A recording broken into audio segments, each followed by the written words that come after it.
Sindromul ăsta al producătorilor de a mări cu fiecare ecranele smartphone-urilor se extinde deja și pe tablete, doar că în al doilea caz ăsta nu este neapărat un lucru rău. Adică, pe lângă faptul că cu această tabletă poți tăia legume, brânză, slanină, mai este loc și de niște mici aici, există unele chestii tare super despre aceasta. Cam așa arată visul unui designer. Acesta este iPad Pro, să-i dăm bătaie.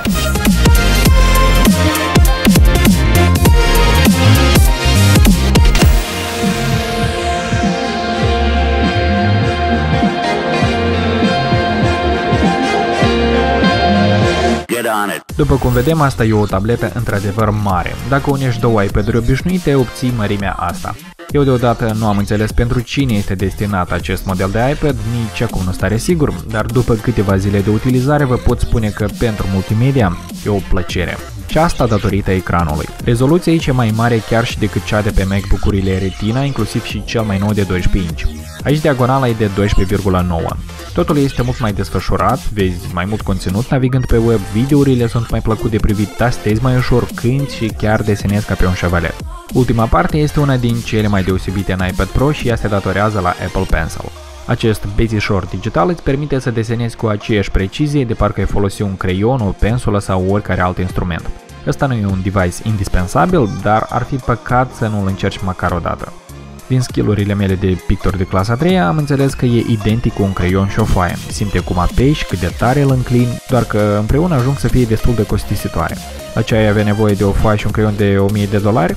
Ei bine, pentru designeri, arhitecți, asta e o unealtă tare super, în viitor poate chiar indispensabil.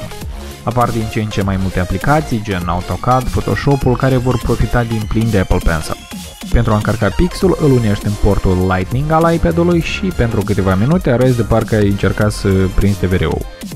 Desigur că nu totul este ideal. Apple Pencil-ul lucrează doar cu iPad Pro și nimic altceva, pentru că această precizie de milisecunde se datorează tehnologiei implementate în ecran. Deși păcat că aici nu avem Force Touch-ul de pe iPhone 6s, cred că ar avea mai mult folos. Totodată, pentru $100 puteau să adauge la capăt un sensor pe post de radieră, ca la Surface Pro 4. Nu era rău dacă Apple Pencil-ul ăsta ar fi unit cumva de iPad. Există așa o chestie super inovatoare, se numește magnet. Pe lângă Apple Pencil a fost lansată și Apple Smart Keyboard, care lucrează pe post de tastatură și un fel de smart cover. Din câte am văzut, pare cam incomodă, trackpad evident că nu are, așa că pentru majoritatea operațiunilor trebuie să apeși pe ecran.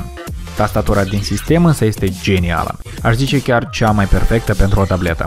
Ai toate simbolurile la îndemână, rândul de cifre, diacritice, opțiunile de copy and paste și chiar un trackpad la glisarea cu 2 degete.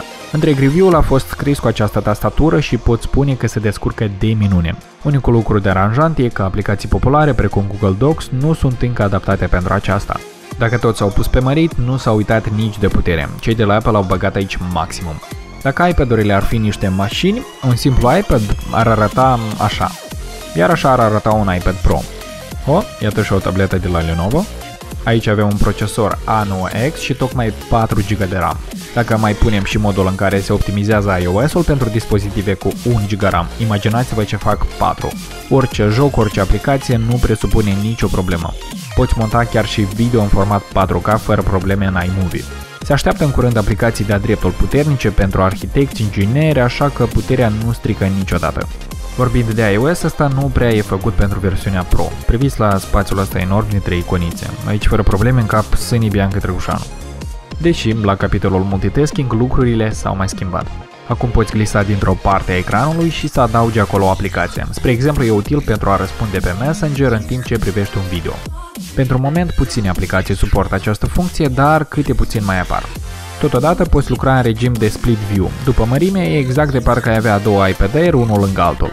Dar, din păcate, la fel, numărul de aplicații e limitat, însă e foarte comod atunci când ai notepad-ul în partea stângă și browserul în partea dreaptă.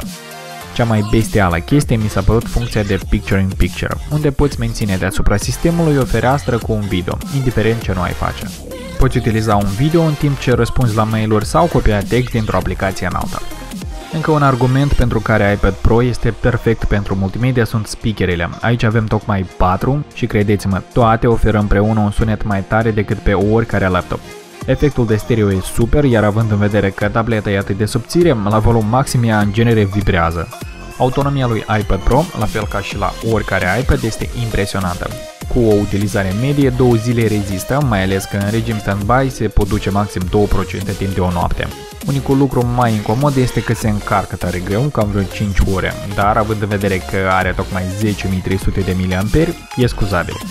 Despre cameră nu am de spus multe, dacă de pe iPad-urile obișnuite e cel puțin straniu să faci poze, de pe asta e chiar greu, deși la calitate e mai bun decât unele smartphone-uri din clasă medie.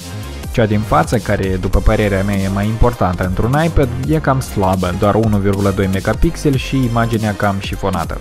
Nu sunt sigur că iPad Pro este o denumire potrivită pentru acest iPad, poate era mai potrivit iPad Plus?